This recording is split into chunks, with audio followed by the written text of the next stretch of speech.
어떤 집에서 아버지가 참모 총장이고 경찰서장이고 또 뭐 태권도 올림픽 메달리스트인데도 불구하고 아들이 학교에 가서 깡패 들는데 두들겨 맞고 가방이나 들고 다니고 또 학교에 무서워서 가지도 못한다면 아버지가 그 소식을 듣고는 굉장히 기가 막힐 것입니다. 아버지는 그냥 부하 한 명만 보내버리면 그 깡패들 다 없앨 수 있는데 아들은 그런 생각을 하지 못하고 계속 절망 가운데서 두들겨 맞으면서 종살이 하면서 살아가고 있는 것입니다. 엘리자베스 2세 여왕에게 두 번째 아들 안드류가 있었습니다. 이 안드류는 엘리자베스 2세 여왕의 사랑을 제일 많이 받았다고 합니다. 그리고 그는 군대에서 해군에서 22년을 근무하면서 명예제독의 자리에 오르기도 했습니다. 사람들은 그를 부를 때 Your Highness, 전하 이렇게 불렀습니다.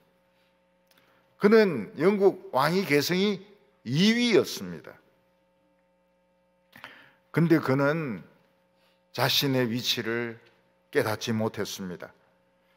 그래서 그는 나이가 많이 들었음에도 불구하고 미성년 여자 어린이를 성추행을 하고 또 다른 여러 스캔들에도 관련이 되었습니다.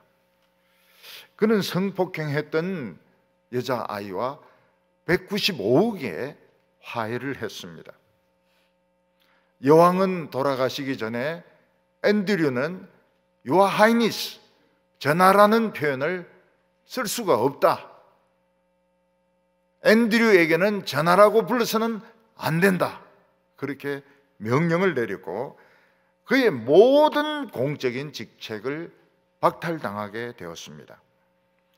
앤드류는 어머니 장례식 때도 유일하게 혼자 군복을 입지 못했습니다. 왜냐하면 명예제독의 자격을 박탈당했기 때문입니다.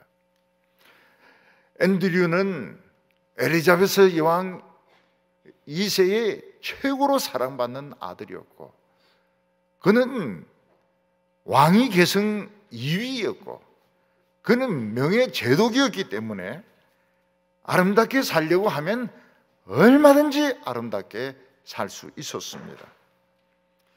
그러나 그는 자상을 잃어버렸기 때문에 자기가 어떤 위치에 있는지 생각하지 못했기 때문에 결국 수치스러운 스캔들에 얽혀서 아주 사람들에게 미움을 받고 모든 자격을 다 박탈당하고 말았습니다. 거기에 반대되는 사람이 있는데 이번 대만 타이페이에서 국민당 의원으로 당선된 43살의 장완환이라는 사람이 있습니다. 이 사람은 중국의 지도자 창체스의 정손자였습니다. 그리고 창체스의 아들 장정고의 손자였습니다. 한창 중일 전쟁이 이루어지고 있을 때에 장정고는 자기 아들이 비서와 관계해서 아기를 가졌다는 것을 알게 되었습니다.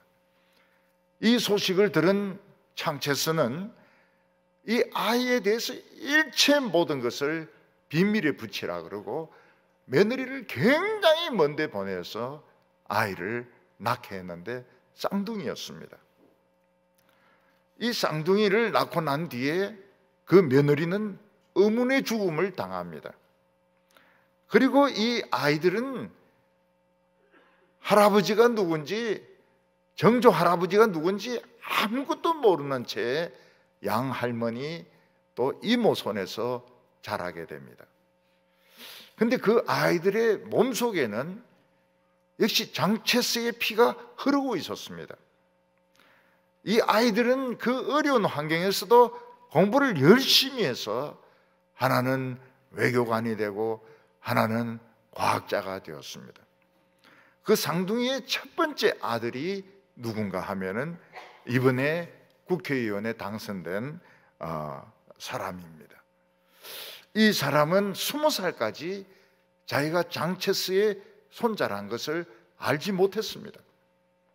그리고 장체스 가문에 입적도 못했고 성도 다른 성을 썼습니다. 근데 그의 피에는 장체스의 피가 흐르고 있었습니다. 장정고의 피가 흐르고 있었습니다. 그는 열심히 공부해서 대만 국립대를 졸업하고 미국 펜실베니아 대학에서 법학 박사를 받았습니다. 그리고 실리콘밸리에 가서 직접 로펌 회사를 차려가지고 그 새로운 회사들에게 많은 상담을 해 주었다고 합니다. 그는 대만에 와서도 중국과의 관계는 유연해야 된다. 중국은 하나의 중국이다. 이런 발언을 해서 사람들의 관심을 많이 지금 지지를 받고 있다고 말합니다. 사람들은 장체스 집안에서 세 번째로 지도자가 나올 것인가 지금 기대를 많이 하고 있다고 합니다. 부모님이 아버지가 대통령이고 아버지가 경찰서장이고 아버지가 왕이고 어머니가 왕이고 그러면은 모든 것을 참 아름답게 살 수도 있는데 성추행이나 하고 도박이나 하고 술 먹고 깽판을 쳐가지고 경찰서에 갇힌다면 그건 정말 부모를 욕되게 하는 자식인 것입니다. 이것을 우리 자신에게 대입을 해보면 어떨까요? 우리 아버지는 누굽니까?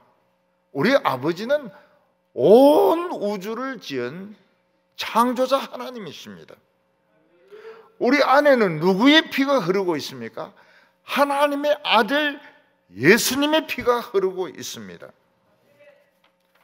하나님께서는 우리에게 뭐라고 약속하셨는가 하면 세상 끝날까지 너희와 함께 하겠다고 말씀하셨습니다. 근데 우리가 하나님에 대해서는 모든 것을 다 잊어버리고 그냥 세상에 덩치 큰 사람만 무섭고 뭐 세상만 멋있게 보여가지고 세상에 고개 숙이고 세상을 추종하면서 맨날 세상의 종로로 탄다면 이거는 하나님을 욕되게 하는 것입니다.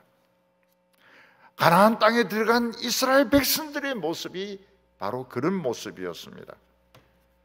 오늘 본문은 사사기 1장 22절부터 2장 끝까지 굉장히 넓은 부분입니다. 거기에 나오는 내용은 한 가지입니다. 뭔가 하면 이스라엘 백성들이 자신감을 잃어버렸다는 것입니다. 이스라엘 백성들은 가나안 땅을 차지하고 난 뒤에 자신감을 잃어버렸습니다. 홍해를 가르시고 요단강을 직각으로 세우시고 그리고 여리고성을 무너뜨린 하나님을 아버지로 생각하지 못하고 그들은 가나안 땅에 덩치 큰 사람들, 가나안 땅에 있는 병거들, 마병들만 보고 기가 죽어서 거기에 쫓겨나지 않으려고 그들과 전세 계약을 맺고 그들에게 돈을 갖다 바치고 그들이 섬기는 우상을 섬기고 그래서 나중에는 가나안 사람들의 핍박을 굉장히 많이 받고 가난하게 사는 어려운 처지에 빠지게 되었던 것입니다. 오늘 첫 번째로 우리가 보게 되는 것은 이스라엘 백성들의 타협을 보게 됩니다. 이스라엘 백성들 중에서 우리는 하나님의 자녀다, 우리는 하나님의 백성이다, 그런 자존감을 가지고 가나안과 싸운 사람은 유다 지파밖에 없었습니다. 12지파 중에서 한 지파만 그런 믿음을 가지고 있었습니다. 나머지 지파는 어떻습니까? 가나안 족속들을 쫓아내기는커녕 가나안 족속들과 타협을 하고 돈을 주고 우상을 섬기고 어떻게 해서든지 가나안 땅에 쫓겨나지 않으려고 막 종살이까지 하곤 했던 것입니다. 유다 지파도 이 헤브론 산지를 공격하는 것은 쉽지가 않았습니다. 산지족들은 산의 그 지형을 너무 잘 알고 있었고, 그리고 그들은 산에서 통나무를 굴리고 바위를 굴리고 돌을 던지고 얼마든지 공격하는 것을 막을 수가 있었습니다. 그리고 그 산꼭대기에는 거인들이 살고 있어서 그냥 몽둥이 한 번만 휘두르면 이스라엘 백성들 한 5-6명은 머리가 깨져가지고 죽을 수밖에 없는 형편이었습니다. 그런데 유다 지파는 하나님이 우리와 함께 하신다는 것을 믿고 결사적으로 산으로 올라갔습니다. 올라가다 보니까 빈틈이 보이는 거예요. 그 빈틈을 통해서 산 위에 올라가서 그 산 위에는 가나안 족속들 다 죽이고 거인들 다 죽이고 그 산지를 차지하는 데 성공했던 것입니다.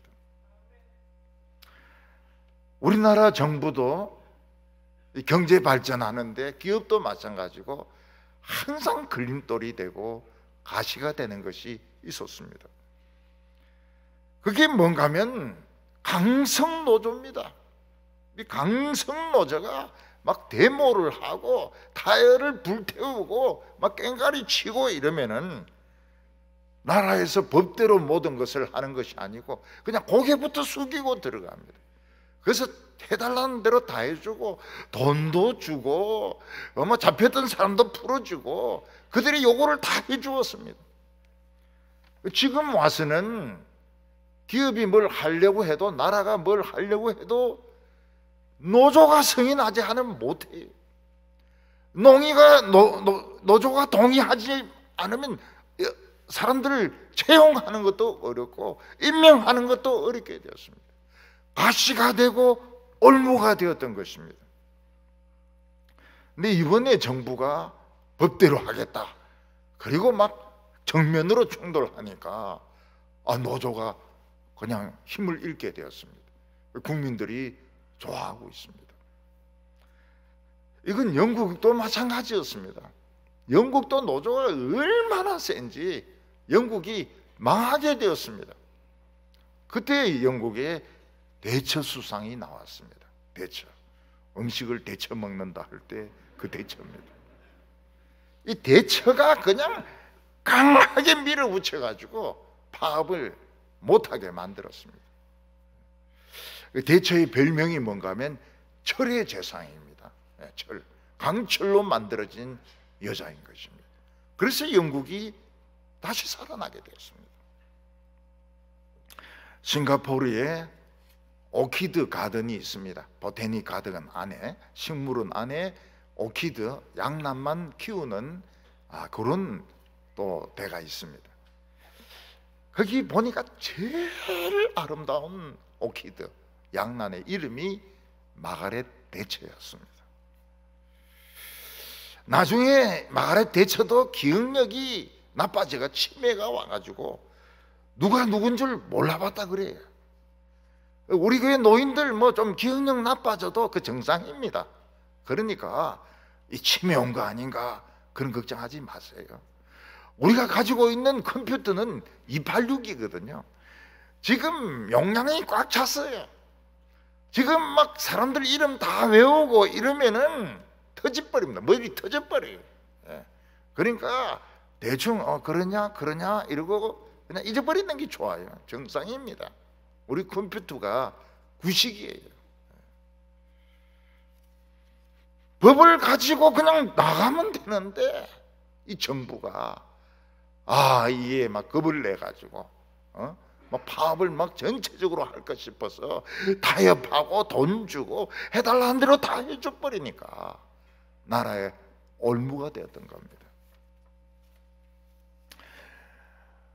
조상 야곱으로부터 최고의 축복을 받았던 자손이 에브라임이었습니다. 에브라임의 아버지 요셉은 얼마나 대단한 사람입니까? 그는 형들의 배신을 받아가지고 노예로 팔려갔습니다. 그래서 여주인이 막 추근대는데 거절했더니 강간 미수범으로 감옥에 들어가게 되었습니다. 그러나 그는 감옥에서 믿음으로 담대하게 지켜서 결국 총리가 되었습니다. 대흉년에 굶어 죽을 수밖에 없는 많은 사람들을 살리는 사람이 그 조상 요셉이었던 것입니다. 에브라임의 피에는 요셉의 피가 흐르고 있었습니다. 근데 에브라임 지파가 처음 공격하게 된 그 성이 베델성이었습니다. 이 베델성은 아주 희한하게 지어져 가지고 구조가 아주 희한해가 입구가 없었습니다. 입구를 찾아야지 공격을 하든지 말든지 하는데 입구가 없어요. 그게 문제였습니다. 우리나라도 멋있게 생긴 이런 옛성들이 있습니다. 우리 교인들은 아마 순천 부근에 있는 나간읍성은 많이 가봤을 겁니다. 그 성은 조그만한데 살아있는 성입니다.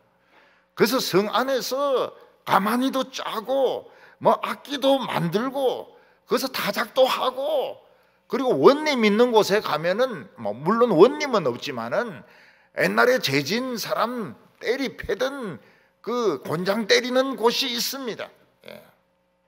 어떤 집에서는 보니 남편 엎드려 놓고 막 진짜 막 때리고 이러는데 아마 남편이 죄를 많이 지은 것 같아요.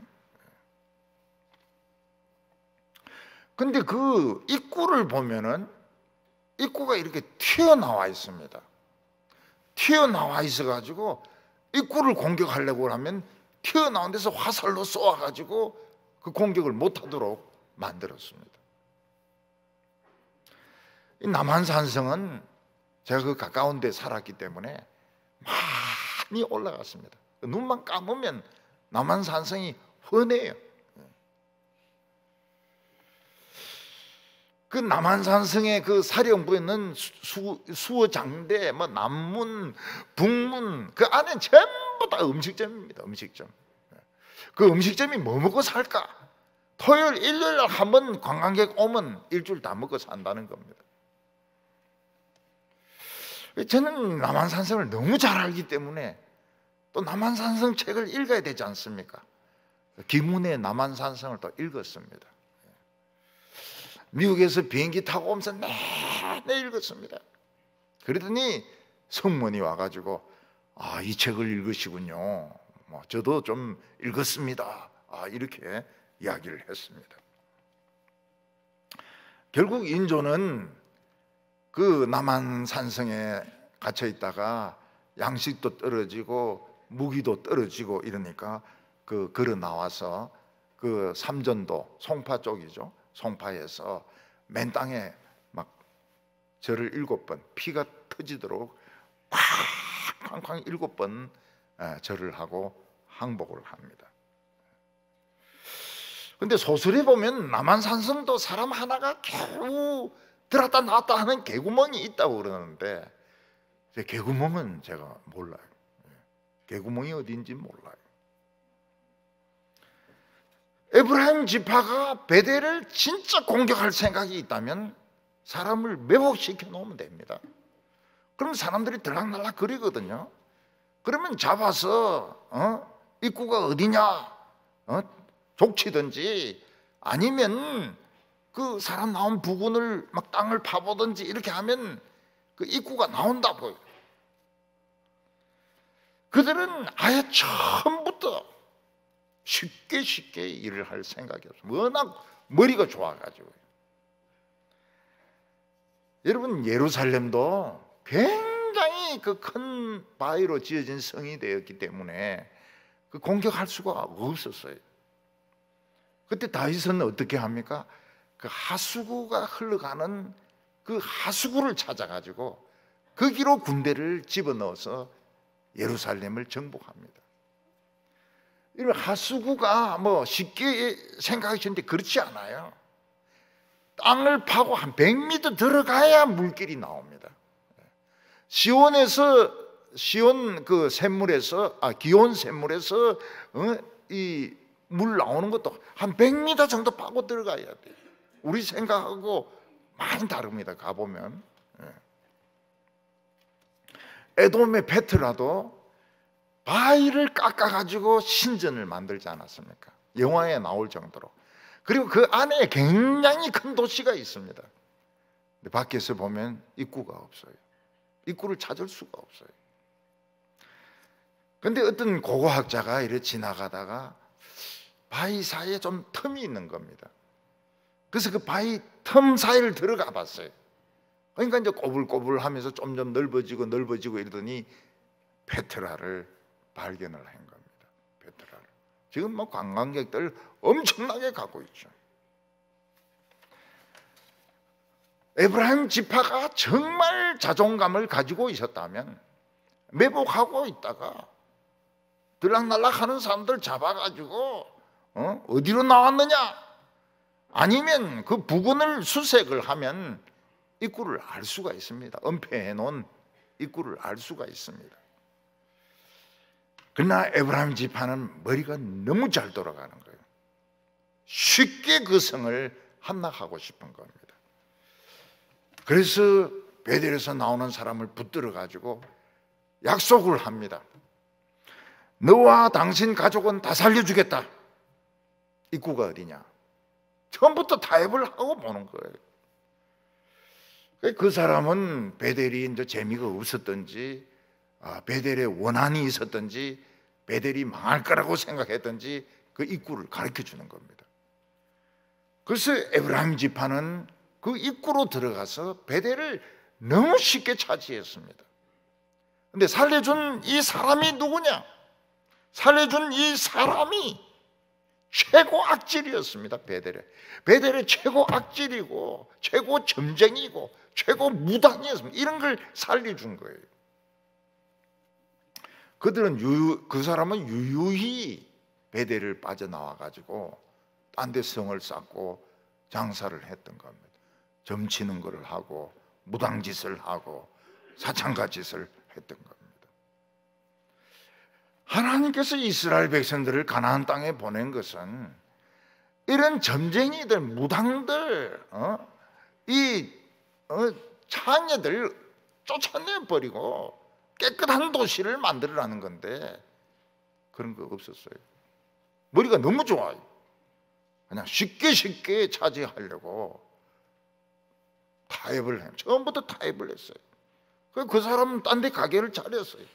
여기 점 대신에 딴 데 점집을 차렸어요. 라이스라는 데서. 너무 쉽게 생각을 한 거죠. 머리를 굴려가지고. 어렵게 할 생각을 안 하고. 나머지 지파는 그냥 그것도 안 됩니다. 그것도 안 돼. 아예 처음부터 계약서를 맺어가지고 그냥 우리가 여기 잠깐 살겠다. 그리고 뭐 돈도 갖다 바치고 우상도 섬기고, 특히 다한 지파 같은 경우에는 아예 그냥 계약도 못했어요. 너무 무서워가지고. 그 블레셋 족속들이 막 마병을 가지고 오고 이러니까 아예 나타나지를 않았던 것입니다. 이런 모습을 보고 하나님은 굉장히 실망을 했습니다. 하나님은 요단강을 그냥 벽돌처럼 쌓았던 분이신데, 난공불락의 성 여리고를 무너뜨린 하나님이신데, 태양을 멈추게 했던 분인데, 적들인데 막 우박을 던져가지고 머리를 깼던 그 하나님인데, 이스라엘 백성들은 하나님 다 잊어먹어버렸어요. 그저 가나안 족속들하고 뭐 2년 계약, 3년 계약, 그리고 뭐 돈 바치고 우상 숭배하고 그러면서 이제 거기 붙어서 살고 있는데, 하나님 보시기엔 너무나도 안타까웠던 겁니다. 하나님께 부르짖기만 하면은 그냥 박살을 낼 텐데, 참모총장 아들, 대통령 아들, 엘리자베스 2세 여왕 아들이 뭐 때문에 그런 짓을 합니까? 그래서 오늘 두 번째로 하나님은 하나님의 사자를 보냅니다. 하나님께서는 이스라엘 백성들이 하는 짓거리를 보니까 너무 답답했습니다. 하나님께서는 이스라엘 백성들 위해서 많은 기적을 베푸셨고 가나안 땅을 차지하게 했습니다. 뭐 여호수아라고 해서 별다른 사람도 아니고 갈렙이라고 해서 별난 사람도 아니었습니다. 그들은 그냥 하나님 말씀을 믿고 최선을 다하니까 길이 생기고 이기게 되었고 가나안 땅을 차지하게 되었던 것입니다. 근데 이스라엘 백성들은 자기들의 아버지가 누군지 잊어먹어버렸습니다. 자기 안에 누구의 피가 흐르고 있는지 잊어버렸습니다. 그들은 가나안 사람들의 덩치만 보고 열등감을 느꼈습니다. 그는 가나안 땅에서 마병을 가진 자들만 보면 주눅이 들었습니다. 하나님께서는 이스라엘 백성들이 가나안 땅에 들어오기 전에 요단 동편의 바산과 시혼은 거인 나라입니다. 거인 나라. 이 거인족을 다 죽이면서 너희들이 앞으로 믿음으로 나가기만 하면 가나안 땅도 다 이렇게 이긴다고 약속을 했습니다. 그런데 이스라엘 백성들에게 약속은 종이 쪼가리에 불과합니다. 말에 불과합니다. 이스라엘 백성들에게 필요한 것은 현실이었던 것입니다. 현실이 뭐냐? 현실적으로 어떻게 해야 되느냐? 이스라엘 백성들은 눈에 보이는 무기가 필요했습니다. 마병이 필요했습니다. 강한 군사가 필요했습니다. 하나님의 말씀은 아무것도 아니었습니다. 말 아닙니까? 말하면 없어지는 거 아닙니까? 하나님께서는 왜 이들은 내 말을 믿지 못하는가? 왜 이들은 내 약속을 믿지 않는가? 왜 이런 식으로 사는가? 너무너무 답답해서 여호와의 사자를 보내었습니다. 2장 1절부터 3절까지 보면 여호와의 사자가 길갈에서부터 복임으로 올라와 말하되 내가 너희를 애굽에서 올라오게 하여 내가 너희 조상들에게 맹세한 땅으로 들어가게 하였으며 또 내가 이르기를 내가 너희와 함께한 언약을 영원히 어기지 아니하리니 너희는 이 땅의 주민과 언약을 맺지 말며 그들의 제단을 헐라하였거늘 너희가 내 목소리를 듣지 아니하였으니 어찌 그리하였느냐. 여기 여호와의 사자가 누굴까요? 사자는 왕이 보낸 사신은 다 사자입니다. 그런데 대개 구약에서 사자는 천사입니다. 여기 나오는 사자는 보통 천사가 아닙니다. 여호수아가 여리고성 앞에 섰을 때 칼을 빼들고 서 있었던 여호와의 군대 장관인 겁니다. 내가 이스라엘을 돕고 있는데, 내가 칼을 빼고 있는데 왜 이스라엘 백성들은 이렇게 구질구질하게 살고 있는가? 여호수아는 늙어서 죽었습니다. 그러나 이 여호와의 사자는 하나도 흔들지 않았습니다. 옛날 젊은 모습 그대로였습니다. 변한 게 하나도 없어요. 그는 길갈에서부터 설교를 하기 시작했습니다. 길갈은 어떤 곳입니까? 이스라엘 백성들이 맨 처음에 진을 쳤던 곳이고 하나님께서 거기서 모든 남자는 할례를 행하라 했을 때 이스라엘 백성들은 죽을 줄 알고 죽을 각오를 하고 길갈에서 할례를 받았던 것입니다.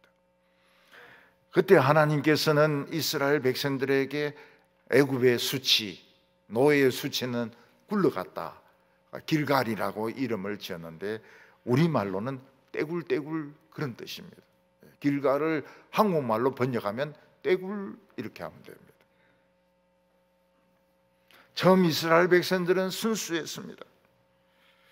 그들은 하나님이 말씀하시면 순종했습니다. 그러나 시간이 흐르면서 그들은 하나님의 말씀에 관심이 없었습니다. 그건 오래된 조상들이 하나님 아니냐? 지금 우리는 현대를 살고 있지 않느냐? 어떻게 하면 이 세상에서 우리 실력을 가지고 세상에서 인정을 받고 세상에서 성공을 하느냐, 그런 관심만 가졌던 것입니다. 하나님의 보좌는, 하나님의 사자는 복임까지 걸어가서 가면서 설교를 했습니다. 복임이 어딘지는 분명치 않습니다. 그냥 한때 쓰이다가 없어진 이름인 것 같습니다. 복임은 크게 울었더라 하는 그런 뜻인데, 아마 생각으로 보면 하나님의 그 성막이 있던 실로라든지 아니면 이스라엘 백성들이 자주 모여서 회의를 하는 세겜이 복임이 아니겠느냐. 복임이라는 이름은 없어져 버렸습니다. 처음에 이스라엘 백성들은 한 사람 두 사람이 여호와의 사자를 따라갔습니다. 그 다음에 세 사람 네 사람, 나중에는 구름대같이 많은 사람들이 여호와의 사자를 따라갔습니다. 여호와의 사자는 이스라엘 백성들에게 세 가지 이야기를 했습니다. 아주 온 땅이 쩌렁쩌렁 울리는 목소리로 세 가지 이야기를 했습니다. 첫 번째는 하나님께서 너희 조상들에게 가나안 땅을 주시겠다고 말씀하셨고 너희들 세상 마지막 날까지 지켜주겠다는 약속을 절대로 어기지 않는다고 했습니다. 하나님은 한번 약속하시면 어기지 않습니다. 그래서 우리 성도들은 나이가 들어가면서 내 늙었을 때 너무 비참하면 어떡하나, 그런 걱정하지 마시기를 바랍니다. 마지막 날까지 함께 하신다고 약속하셨습니다. 어기지 않는다고 약속하셨습니다. 그리고 하나님께서는 점장이, 무당, 술집 여자들 가나안 땅에서 다 쫓아내라고 말씀을 하셨습니다. 옛날에 보면 우리 가까운 어떤 교회는 교회가 커지니까 절을 샀습니다. 절을 사가지고 교회를 만들었습니다. 절을 사서 교회를 만들려면 제일 먼저 뭘 없애야 됩니까? 불상을 없애야 됩니다. 그리고 청소를 해가지고 향냄새 안 나게 하고 또 마당에 무슨 탑 같은 거 있으면 그거 없애야 됩니다. 근데 만일 목사나 장로가 종교는 하나가 돼야 된다, 그래서 불상을 두고 예배를 드린다면 그 예배는 올바른 예배가 아니고 앞으로 두고 올무가 되는 것입니다. 한 번은 길거리에서 대형 전간판 간판을 보니까 아주 예쁜 여자 중이 자전거를 타고 가는데 뒤에 누구를 태우고 가느냐? 수녀를 태우고 갑니다. 우리는 이렇게 종교가 서로 사이가 좋다는 겁니다. 자전거 탈 수는 있지요. 자전거 탈 수는 있죠. 저도 뒤에 중 태우고 갈 수도 있습니다. 그렇지만은 이 종교의 화합이라고 하는 것은 그런 식으로 하는 게 아닙니다. 기독교인들이 점을 친다든지 무당부 타는데 그 가서 물어본다든지 이런 것들은 아주 가정한 것입니다. 근데 기독교인들이 엄청나게 점을 많이 쳐요. 근데 물어봤어요. 왜 점을 치느냐? 그 돈으로 점을 빼지 왜 점을 치느냐? 이렇게 물어보니까 점 치면 속이 시원하다는 거예요. 그런 기독교인들이 수두기도 없이 많습니다. 점 치는. 점 시장이 지금 5조 원입니다. 5조 원. 점 시장이 엄청나요. 정치인들, 대통령 이런 사람들이 있으면 그 중에 점쟁이도 한 명서가 사진 찍습니다. 앞으로 꼭 매직으로 새카맣게 칠하시기 바랍니다. 점쟁이는. 부산에 제가 어떤 교회에 설교하러 갔었는데 그 교회는 개척교회가 돼가지고 상가 반만 빌리가 쓰고 있었습니다. 나머지 반은 뭐가 쓰느냐? 술집이 썼습니다. 그래서 주일날이나 수요일은 교회에서 찬송가 소리가 울려 나오고 그리고 술집에서는 뭐 뽕짝이라든지 막 세상 노래들이 흘러나왔습니다. 결국 교회하고 술집하고 대결을 한 겁니다. 어디가 이기겠습니까? 술집하고 교회하고 어디가 이기겠습니까? 그 술집에 오는 손님들이 자꾸 찬송가 소리가 들리니까 술맛이 안 난다는 거예요. 이 막걸리가 아니라는, 떡물이라는 거예요.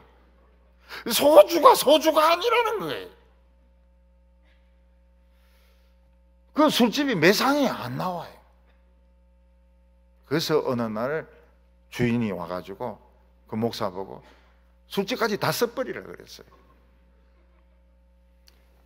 그래서 교회에서는 술집을 다시 리모델링 했습니다. 왜냐하면 벽에 붙어 있는 게 다 뭐 벗은 여자들이고 구석구석에서 술 냄새가 나고 이러니까 집사들이 와가지고 그 칸막이들 다 부수고 그 사진 떼고 그리고 막 열심히 물 청소를 해가지고 교육관으로 만들었습니다.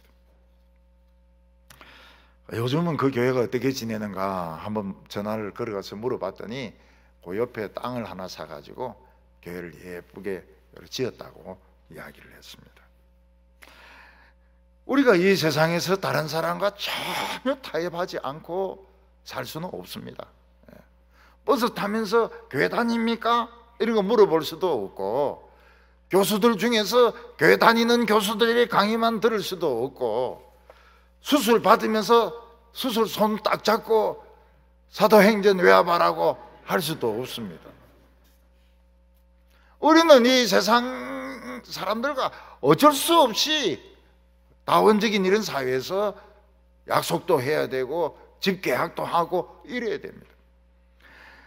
그러나 예배에 있어서, 하나님의 말씀에 있어서는 타협이 있을 수가 없습니다. 이 타협하면 망하는 겁니다. 세 번째로 하나님의 사자가 뭐라고 말합니까? 너희가 내 목소리를 듣지 아니하였으니 어찌하여 그리하였느냐. 하나님께서는 세상 끝날까지 그들을 지켜주겠다고 하고, 가나안 족속들하고는 계약도 맺지 말고 결혼도 하지 말고 그들의 우상도 섬기지 말라고 했는데, 내 말을 안 믿고 너희들이 계약을 맺고 전세 계약을 맺고 월세 계약을 맺고 그리고 돈을 갖다 바치고 우상을 섬기는데 어떻게 된 거냐? 이스라엘 백성들의 눈에 하나님은 안 보이는 겁니다. 그리고 덩치 큰 가나안 사람들, 마병들만 눈에 보였던 겁니다. 그래서 미리 굴복해 버렸어요. 미리 항복하고 그냥 가나안 땅에서 안 쫓겨나려고. 가나안 땅에서 안 쫓겨나면 된다. 그래서 뭐 월세도 내고 전세금도 내고 보상금도 주고 그러면서 붙어 있었던 겁니다. 2장 3절에 보면 그러므로 내가 또 말하기를 내가 그들을 너희 앞에서 쫓아내지 아니하리니 그들이 너희 옆구리에 가시가 되며 그들의 신이 너희에게 올무가 되리니. 어떤 사람 옆구리에 큰 가시가 찔려 있습니다. 누가 지나가면서 닿으면 어떻게 되면 아파서 죽습니다. 누가 눌리면은 막 그냥 창자가 터지려고 그래요. 이스라엘 백성들이 가나안 족속에게 자신의 분명한 입장을 이야기하지 않았을 때 가시가 되었습니다. 뭐 하려고 하면 가나안 족속들이 와서 데모를 합니다. 돌을 던집니다. 우리의 성인을 받으라. 하나님께 제사 드리려면 우리 성인 받으라. 십자가 세우려면 우리 동의를 받으라. 그리고 예배 드리려면 우리가 30% 이상 참석하게 해라. 이거 완전히 가시가 된 거예요. 기회만 있으면 괴롭힙니다. 나쁜 말로 막 퍼부가. 이 돌대가리들, 이 병신 같은 것들, 이 개자식들, 그러면서 사람을 괴롭히는 거예요. 올무가 됐습니다. 목을 잡고 땡기는 거예요. 땡겨서 이거 해라 저거 해라 하면 목이 끌리니까 하는 겁니다. 그렇게 한 이유가 뭡니까? 처음부터 자신들의 입장을 명확하게 안 밝힌 거예요. 명확하게. 처음부터 나는 이렇게 합니다. 이게 내 정신입니다. 이게 내 스피릿입니다. 뭐라고 말해도 요거는 안 돼요. 이걸 안 하니까 그 뒤부터는 이리 끌면 저리 가고 저리 끌면 저리 가고, 이 사람이 떠들면 그 사람 말 듣고 저 사람 말 들으면 저 사람 말 들었고, 말 들을 것도 있죠. 그러나 핵심은 변하면 안 되는 겁니다. 오늘 여기 세 번째로 이스라엘 백성들의 반응이 나옵니다. 이스라엘을 찾아온 하나님의 사자는 칼을 빼들고 있는 군대 장관이었습니다. 그러나 지금은 선지자의 모습으로 나타났습니다. 왜냐하면 그들에게 필요한 것은 능력의 말씀이었기 때문입니다. 여호와의 사자는 온 산이 쩌렁쩌렁 울리도록 하나님의 말씀을 선포했습니다. 그 소리를 듣고 이스라엘 백성들은 소리 높여 울었습니다. 2장 4절에 보면 여호와의 사자가 모든 이스라엘 백성에게 이 말씀을 이르매 백성들이 소리 높여 운지라. 백성들이 하나님의 사자의 말씀을 듣고 막 소리를 지르면서 운 것을 보면 회개를 하는 것 같습니다. 이스라엘 백성들 중에서 회개한 사람도 있을 것입니다. 그러나 실제로는 진정한 회개가 아니었습니다. 나중에 이스라엘 백성들이 한 행동을 보면 이게 회개가 아닙니다. 그들이 너무 비참하고 너무 서럽고 너무 힘드니까 막 소리내서 울은 것이지, 진짜 하나님께 돌아가려고 운 것이 아니었습니다. 그래서 이스라엘 백성들은 요수아나 늙은 그런 지도자들이 살아있을 때는 하나님 믿는 척 하다가 그들이 죽고 난 뒤에 너무나도 빨리 그들은 우상숭배로 돌아섰습니다. 진짜 옳은 게 아니에요.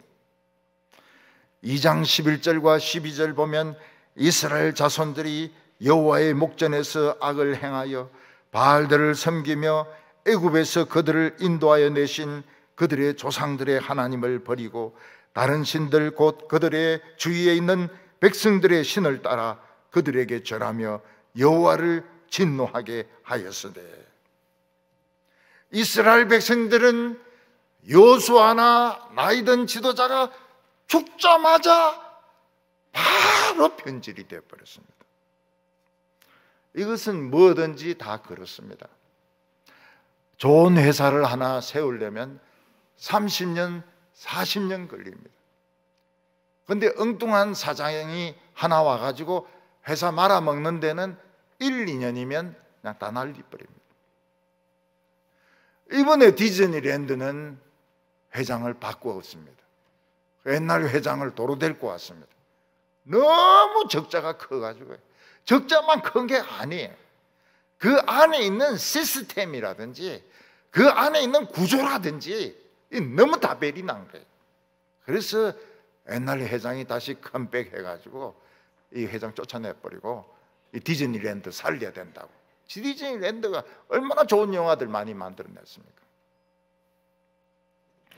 교회도 마찬가지입니다.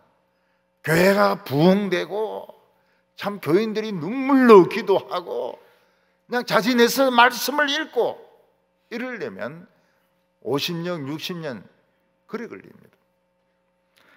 근데 이상한 목사가 하나 와가지고 뭐 교회를 시끄럽게 만들고 싸우고 교회를 몰락시키는 데는 1, 2년이면 충분합니다. 완전히 그냥 콩가루 집안을 만들어 놔버려요.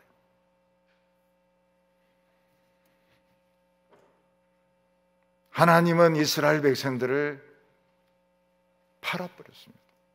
이 민족들 누구든지 쳐들어오면 이스라엘 백성들 다 잡아가게 다 팔아버렸습니다. 왜냐하면 그들은 가치가 없었기 때문입니다. 장사들이 장사하다가 저녁에 남은 거 한꺼번에 줄 때 이거 1,000원 하면서 줄게 뭐라고 말합니까? 떨이요 이러면서 주거든요. 떨이요. 방천시장에서 장사 안 해봤습니까? 뜰이요. 하나님은 이스라엘 백성들을 그냥 뜰이로 취급을 해버린 겁니다. 뜰이로 취급해버렸어요. 옷들도 뭐 재고가 막 쌓이면 그냥 창고 하나를 그냥 얼마로 그냥 넘겨버립니다. 그 하나하나 살 때는 막 몇십만 원씩 주고 사고 이랬는데 1,000원도 안 됩니다. 그냥 넘겨버리는 거예요. 하나님의 말씀을 지켰더라면 그들은 아주 고귀한 사람이 될 수 있었는데, 하나님의 말씀의 가치를 모르는 자들은 떠리가 되어버렸어요. 떠리가 쓰레기가 되어버렸습니다. 이스라엘 백성들이 하나님의 사자가 찾아왔을 때 좋다, 우리가 지나간 거는 어쩔 수 없고 오늘 이 순간부터 새로 시작하자, 그러면 성공하는 겁니다. 지나간 거는 지나간 거고 오늘 새로 시작하자, 새 출발하자, 그러면 이스라엘은 사는 겁니다. 그러나 이스라엘 백성들은 가나안 족속들이 욕하고 소리 지르고 데모하고 그리고 입구를 막고 이런 거 겁이 나가지고 그들과 타협을 하고 그들이 원하는 대로 다 해주고, 그래서 이스라엘은 망하게 된 것입니다. 우리 아버지는 누굽니까? 우리 아버지는 누굽니까? 낙골당에 있습니까? 우리 아버지는 누굽니까? 온 우주를 지은 하나님이 우리 아버지입니다. 하나님은 뭐라고 약속하셨습니까? 세상 끝날까지 같이 있겠다. 가나안 땅을 주시고 세상 끝날까지 같이 있겠다고. 가나안 땅, 이 세상에서도 살게 하시고 성공적으로 살게 하시고 세상 끝날까지 같이 하시겠다고. 자꾸 늙으면서 마음이 약해지면 안 됩니다. 기억력이 많이 나빠진데 치매가 아닐까요? 치매 아닙니다. 우리 컴퓨터는 286이고 지금 정보는 지금 너무 많이 들어와 있어요. 정보는 너무 많이 들어와 가지고 지금 자꾸 잊어먹어야 됩니다. 자꾸 잊어먹어야 돼요. 치매 걸리면 좋지요. 뭐 아무것도 생각이 안 나니까요. 돈 띠먹은 놈 아무것도 생각이 안 나니까 좋지요. 가족들이 고생해서 그렇지 나는 좋지요.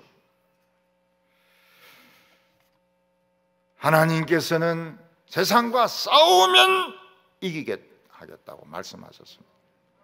비겁하게 숨으면 종살이 합니다. 싸움은 이깁니다. 그래서 입장을 분명히 밝혀야 됩니다. 내 입장은 이거요. 공부하는 거 겁내지 마시기 바랍니다. 학생들 공부하는 거 겁낼 필요 없어요. 그거 다 인간들이 하는 겁니다. 그 선생들도 100점 못 맞아요. 영어는 틀리는 게 영어입니다. 미국에 가보세요. 전부 엉터리로 이야기합니다. 뭐 어문문 이런 거 없어요. 그냥 엉터리로 영어합니다. 저도 막 엉터리로 해요. 잘한다 그래요. 여러분 목회하는 거 겁내지 마세요.